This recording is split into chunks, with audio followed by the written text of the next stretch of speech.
अ, हिमाचल के नए मुख्यमंत्री श्री सुखविंदर सिंह सुक्खू को चुना गया है, जो कि हमीरपुर से संबंध रखते हैं। और सुक्खू जी के सीएम बनने से एक हिमाचल की कांग्रेस के इतिहास में एक नया परिवर्तन आया है।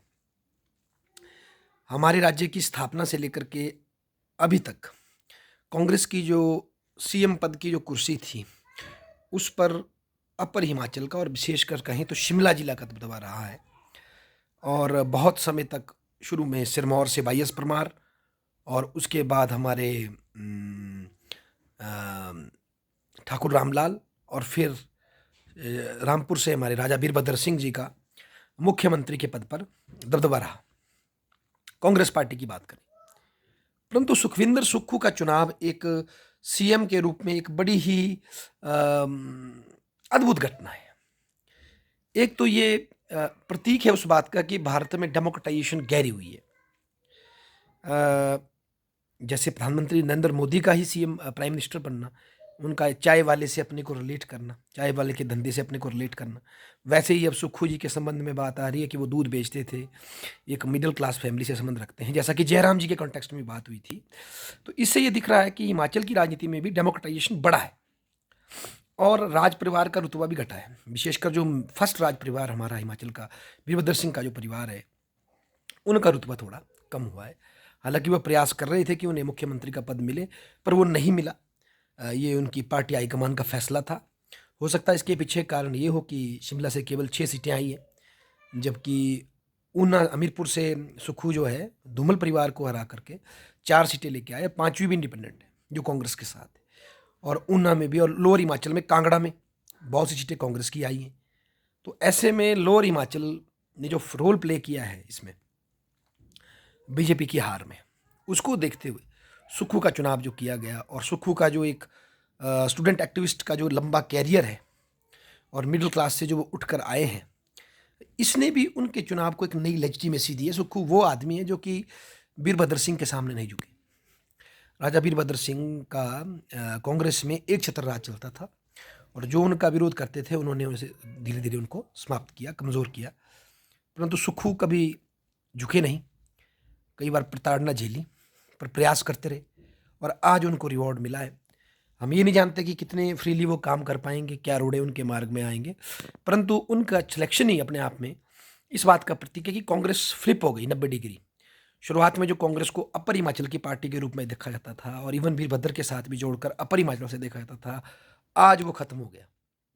अब सुक्खू को जो प्राइम सीट दी गई है कांग्रेस में, और अग्निहोत्री का वजन जो कांगड़ा से बढ़ेगा, ऊना से बढ़ेगा, और कांगड़ा से जो लीडरशिप आएगी, उससे आज कांग्रेस जो है लोअर हिमाचल को भी बढ़िया तरीके से रिप्रेजेंट कर रही है। तो ये एक बड़ा ही अद्भुत परिवर्तन है, मैं तो कहूँगा, आज हिमाचल की राजनीति में। और कांग्रेस पार्टी की सरकार आने के बावजूद भी ये वो कांग्रेस पार्टी की सरकार नहीं है। मैं तो छात्रों से कहूँगा कि ये सरकार आने के बावजूद भी वो कांग्रेस पार्टी की सरकार नहीं है, क्योंकि अब जो सत्ता जो है वो शिमला के पास नहीं रहेगी, शिमला की पहाड़ी डिस्ट्रिक्ट्स के पास नहीं रहेगी। ये जो है लोअर हिमाचल में चली गई, विशेषकर सीएम का पद।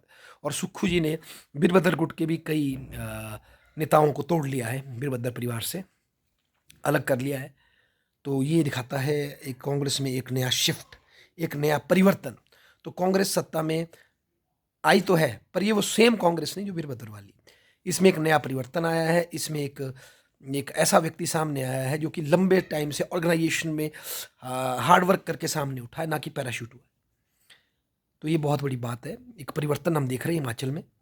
और मजे की बात है, आशा कुमारी चंबा से हार गई, रानी साहिबा आशा कुमारी जी हार चुकी हैं। तो राज परिवार भी वीक हो रहे हैं।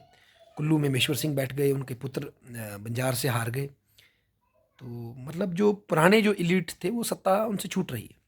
इवन वीरभद्र परिवार की भी वीकनेस आई है सामने, उनको उस लेवल पे पावर नहीं मिल पाई जितने वो चाहते थे। डेफिनेट है, उनके राजा साहब की अब निधन हुआ है, तो उनके बाद इतना संभव नहीं हो पा रहा है। तो ये भी एक बात है। पर ये बड़ा मतलब टेक्टोनिकल शिफ्ट है कांग्रेस के स्ट्रक्चर में, जो स्टेट के फॉर्मेशन के बाद सामने आया कि कांग्रेस की लीडरशिप अब निचर हिमाचल में चली गई, जो कि थ्रू आउट कांगड़ा की मांग थी कि कांगड़ा को प्रॉपर रिप्रेजेंटेशन मिले लोअर हिमाचल, क्योंकि एक वक्त हमीरपुर भी कांगड़ा में ही था। उसको बाद में अलग किया गया ताकि कांगड़ा का वजन कम हो। तो ट्रेडिशनली पुराने कांगड़ा में चली गई लीडरशिप। और मजे की बात है, धूमल परिवार को बड़ी सेटबैक लगी। दोनों पुत्र और पिता की नाराजगी जो भी हो सकती है, पर उसके बावजूद भी वे सीटें जिताने में सफल रही हमीरपुर से। और ये बहुत बड़ी बात है। हमीरपुर जो कि धूमल ने जैसे बीजेपी का गढ़ बना दिया था, वहीं सुक्खू ने जो है अपनी बीजे पताका लहरा दी। ये भी बहुत बड़ी बात है। और जयराम जी के कॉन्टेक्स्ट में हम कहें तो मंडी बाद फिर सत्य हुआ। सीएम की कुर्सी की वजह से मंडी में फिर 9 सीटें, चाहे कम मार्जिन से सही मिली, और एडजॉइनिंग 2 सीटें कुल्लू से भी मिली। और जो बाकी हारे उसमें कहीं ना कहीं जो गुटबाजी जिम्मेदार हो सकती है कुल्लू की सीट में। तो ऐसे में हम ये कह सकते हैं कि भाई जयराम हारने के बावजूद भी जयराम जो है मंडीवाद को साबित कर सके और अपनी पोजीशन को बचा सके। ये एक बहुत बड़ा प्रूफ है उनका जीतना। और इस चुनाव में कई बड़े बड़े, ठाकुर सिंह भरमौरी जैसे बड़े बड़े लीडर, कौल सिंह जैसे लीडर, उनका राजनीतिक कैरियर लगभग मुझे लगता है पैक हो गया है। परिवारवाद की हार हुई है बड़ी बुरी तरह से। मैक्सिमम जगह हम बोल सकते हैं, एक्सेप्शन हो सकते हैं, पर महेंद्र सिंह जी के पुत्र हार चुके हैं क्योंकि अब धर्मपुर के लोग परिवारवाद से थक चुके थे, तो उन्होंने उसको चेंज कर दिया। इसके पश्चात भरमौरी जी का भी टाइम बहुत लंबा हो गया था, वो इम्प्रूव नहीं कर पा रहे थे, उम्र बहुत थी, तो वो भी चेंज हो गए। आशा कुमारी जी आ गई, रानी साहिबा। और हम कह सकते हैं कि बहुत परिवर्तन आया है हिमाचल की राजनीति में, बहुत उल्ट फेर हुए। और ये definitely as a Congress party evolve होगी इससे। उसको स्ट्रेंथ मिली है सुक्खू के सीएम बनने से। और लोअर हिमाचल में विशेषकर कांग्रेस का रुतबा बढ़ेगा, उसका उसका स्टेप बढ़ेगा। और लोअर हिमाचल ने बड़ी बड़ी संख्या में बढ़ चढ़ करके मंडी को छोड़ के समर्थन में वोट दिया है कांग्रेस के लिए। धन्यवाद।